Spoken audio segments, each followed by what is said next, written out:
जगायचं नाही. मी शेवट सांगतो, माझ्या घरच्यावर काढत देऊ नका, माझ्या घरच्या गेलो तर माझा त्रास घेऊ नका.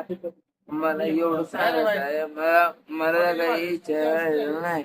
मी असं नका समजू, मी नशीब आहे. मी आज दारू पेलोय, मी 3 क्वार्टर पेलोय सकाळ धरून. मी मान्य करतोय प्रत्येक गोष्टीला, वॉचमॅनच्या गोष्टीला पण मान्य करतोय. वॉचमॅन कारखान्याची माणसं आहे ती मला 1000% मान आहे, पण त्याच्यापेक्षा माणूस की मला हा शब्द मला माझ्या मनाला भावतोय.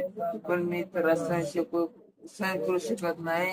मी कधी जर सोड करणार आहे माझा, कारण मला सहन होत नाही गोष्टी. मी प्रत्येक गोष्टी सहन करू शकत नाही. माझा व्हिडिओ काढू शकताय तुम्ही, जिथं ना तिथं व्हायरल करा. अख्खा ऑल इंडिया म्हणजे ऑलरेडी तुम्ही करू शकता. मला सहन होऊ शकत नाही हो. मला जे त्रास होतोय आज न रोजी, मला तुम्ही कोण म्हणजे असं सांगत नाही का काही माणसं सहन करू शकत नाही म्हणून. प्रत्येक गोष्ट मला सहन करू शकत नाही. मी प्रत्येक गोष्ट